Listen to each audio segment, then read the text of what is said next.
નમસ્કાર મિત્રો, વિડીયોમાં સ્વાગત છે તમારું. ફરી પાછા આપણે આવી ગયા છે ખેતરમાં. બરોબર છે, કપાસ કેટલો મસ્ત તળી ગયો છે.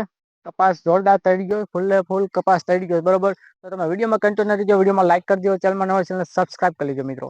ચાલો મિત્રો, વિડીયો કન્ટિન્યુ કરીએ. તમે વિડીયોમાં કન્ટિન્યુ રહેજો. આપણે ગયા હતા નાઇટ ડ્યુટીમાં. બરોબર, હવે નાઇટ ડ્યુટીમાં છે ને સાંજે ગયા હતા ને સવારે ઘરે પાછા આવ્યા. એટલે સવારે પાછા જો અહીંયા આવ્યા છે ખેતરમાં. બરોબર, વિડીયો બ્લોગ બનાવો, વિડીયો શૂટ કરો સ્પેશિયલ. તો તમે વિડીયોમાં કન્ટિન્યુ રહેજો. લાઈક શેર કોમેન્ટ ને સબસ્ક્રાઇબ કરી લેજો. હા તો મિત્રો, જો કપાસ તળી ગયો ફૂલે ફૂલ અને આ બગડવા મળ્યો, નીચે પડવા મળ્યો કપાસ. જોઈ લ્યો, કપાસ નીચે બગાડે છે પેલા રોજડા. જો અંદર હાલે એટલે શું થાય, વેડ વિખર થઈ જાય બધું. કપાસ કેટલો મસ્ત તળી ગયો છે. સરસ મજાનો કપાસ તળી ગયો છે ભાઈ. વીણવાની ખાસ જરૂર છે, પણ એમાં એવું છે ભાઈ, અત્યારે ફૂલે ફૂલ સિઝન હાલે છે કપાસની, એટલે કપાસમાં કોઈ મજૂર મળતા નથી એવું છે ભાઈ. જોઈ લો તમે કેવો કપાસ તળી ગયો. તો મિત્રો, જો કપાસ કેટલો તળી ગયો, સરસ મજાનો. અને ઝીંડવા પણ ઘણા બધા છે કપાસની અંદર, ચોડવાની અંદર. કપાસની અંદર કે ચોડવાની અંદર કવે ઝીંડવા ઘણા બધા છે. જો બહુ ઊંચો કપાસ થઈ ગયો, બહુ ઊંચો વધારે ઊંચો થઈ ગયો કપાસ. બરોબર છે, એટલો બધો ઊંચો થતો કેમ હશે કપાસ? જો આ થોડોક નીચો છે, નીચો છે એટલે તૈડો સારો છે. આ વર્ષ લગભગ વીઘે, એમ પહેલાં તો બહુ વીઘે 30 મણ 40 મણ કે 50 મણ લગી વીઘે થઈ જતું, પણ હવે તો વીઘે 15 થી 20 મણ કરવો પણ મુશ્કેલ થઈ જાય છે ભાઈ. એવી પોઝિશન થઈ ગઈ છે કપાસમાં.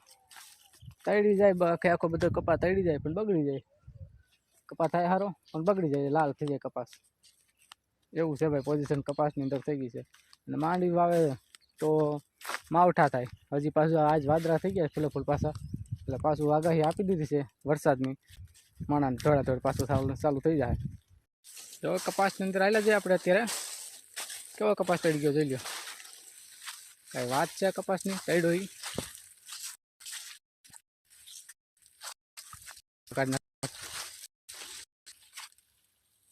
કેવો કપાસ તળી ગયો, લાગર ફરતી કર. કેવો કપાસ તળી ગયો, વિચાર તો કરો યાર.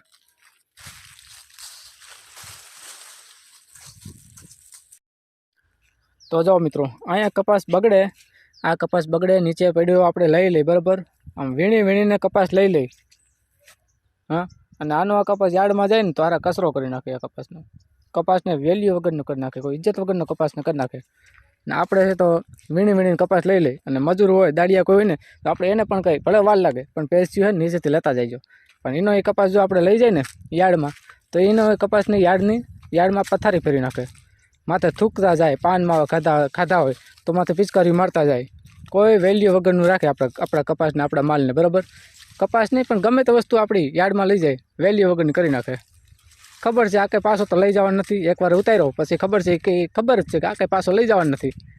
ત્યાં જઈને ભાવ તોડે ને ઓલું કરે, નહીં ને એમાં ઢોંગ કરે. આ કપાસ જોતા ને કેમ થતો હોય માણસને, વિચાર તો કરો. આ 3-4 મહિના મહેનત કરે ત્યારે આ બધું આ થતું હોય, અને એને થોડી ખબર છે હું છે હું નહીં બધું ભાઈ.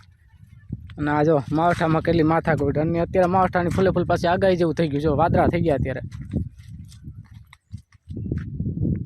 તો એ રીતની વાત છે મિત્રો. આપણો કપાસ યાર્ડમાં જાય, કપાસ કે માંડવી સિંગ ગમે તે વસ્તુ, આપણી વસ્તુ યાર્ડમાં જાય ને, આપણી વસ્તુનું કોઈ વેલ્યુ ન રહે. બરાબર વાત છે ને મિત્રો. આપણો કપાસ, આપણું કાંઈ વસ્તુ, આપણું કોઈ માલ યાર્ડમાં જાય તો યાર્ડમાં જે કંઈ વસ્તુ આપણી માલ જાય ને તો એને કચરો કરી નાખે. બરાબર, કોઈ ઇજ્જત ન રાખે, કોઈ વેલ્યુ વગરનો આપણો માલ કરી નાખે.